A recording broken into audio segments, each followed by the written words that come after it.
the Garden of 1,000 Stones. In a quiet corner of the monastery, beyond the pond and the old twisted pine, lay the Garden of 1,000 Stones. It wasn't a lush garden or filled with colorful flowers. Instead, it was composed solely of stones of all sizes, polished by time and arranged with silent precision. Each stone seemed placed not by human hands, but by the universe itself. Monks often passed by without stopping. Some looked with curiosity, others with indifference, unable to understand the point of watching still stones.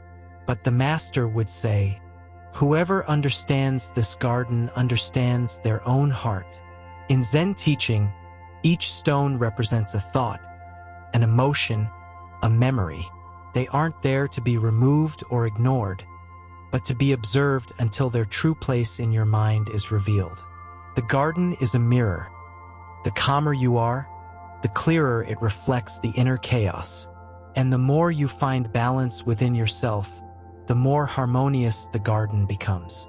A young monk, curious about the master's words, began visiting the garden every morning. He sat before the stones, trying to uncover their hidden meaning. Yet one rock bothered him. It was larger, rougher, seemingly out of place, disrupting the harmony. If I just move it a little, he thought, everything would look better.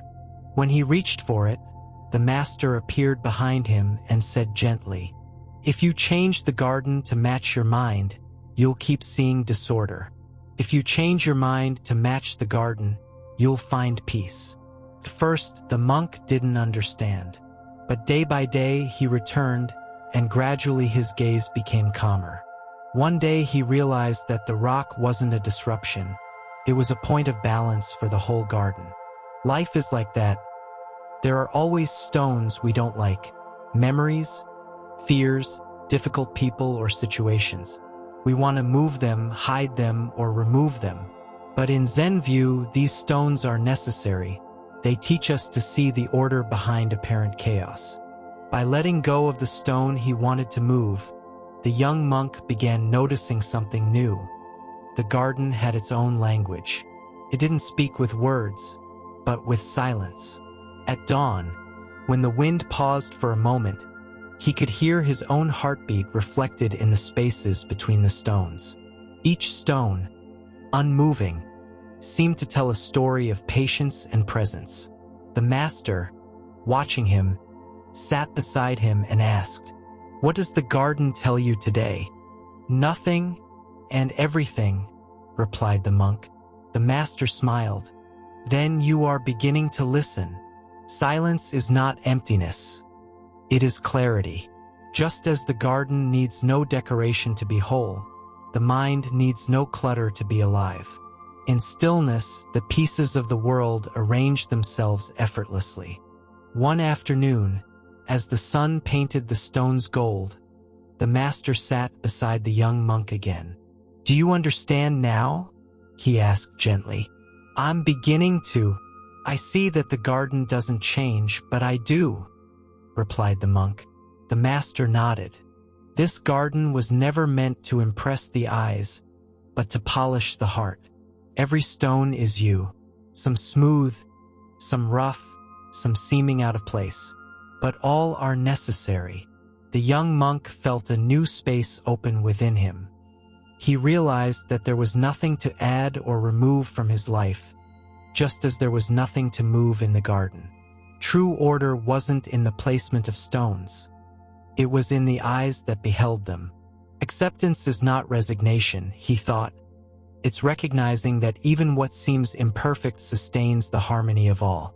At that moment, the garden ceased to be a mere collection of rocks and became a mirror reflecting his own mind, calm and clear for the first time. With his newfound clarity, the young monk noticed something remarkable. The garden did not stay behind when he left its corner of the monastery. The same silent order he had seen among the stones appeared in the hallways, the kitchen, and even in the simplest tasks. When someone hurried past him, he no longer reacted with anger. He saw them as another stone in the garden. When he made a mistake sweeping the temple, he no longer punished himself. He understood it as part of the balance. When he heard criticism or praise, he let it pass like the wind over the garden, without disturbing his serenity. One morning, while serving tea to the master looked at him and said, "I see you no longer watch the garden. Now you live it." The young monk smiled. He realized that the true garden of 1,000 stones was not made of rocks and sand, but of moments, emotions, and people he encountered every day. Zen practice was about accepting each stone as it is, discovering the hidden harmony behind apparent disorder. Other monks noticed the change. The young monk no longer argued over small matters or tried to be right. His steps were light, his gaze serene, as if carrying a secret that needed no explanation. A curious novice asked, "What did you see in that garden of stones? Why go there every day?" The young monk smiled and replied, "If I explain it, you won't understand. If you sit there with me, perhaps you will see for yourself." They began visiting together. At first, the novice only saw scattered rocks, pieces of a broken puzzle. But over time, he began to feel the same as the young monk. The garden cannot be understood with the mind. It must be experienced with a calm heart. Without sermons or forced lessons, the young monk taught through his presence. Just as the garden had revealed the hidden order of life, he allowed others to discover it on their own, without pushing, without moving their stones. One night, under a full moon, the master called the young monk to walk with him through the garden. The sand shimmered like silver, and the stones cast soft, almost living shadows. "Do you know who built this garden?" the master asked. "I suppose the monks who came before us," the young monk replied. "No," said the master. "This garden was never designed. It was formed gradually, stone by stone, by all who passed here. Some placed stones carefully, others let them fall without thought. The beauty you see is not the work of a mind, but of time and patience." The young monk fell silent, understanding the hidden lesson. Life is built the same way, stone by stone, with conscious and unconscious actions, with your decisions and those of others. "Do not try to control every stone," the master continued. "Just learn to observe what forms. When you accept the garden as it is, you realize it was complete all along." The monk felt profound respect, not only for the garden but for his own existence. Every mistake, every success, every encounter was a necessary stone shaping his path. The next morning, the young monk returned to the garden alone. He sat in silence and understood, wordlessly, the true teaching. The garden of 1,000 stones is not a physical place. It is a state of mind. He could close his eyes and still see it. He could feel every rock as a thought, every grain of sand as a moment in his life.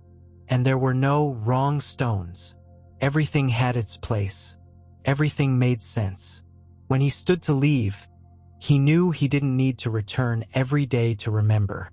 The garden would follow him wherever he went, inside and outside the monastery, as long as he kept a serene gaze and an open heart.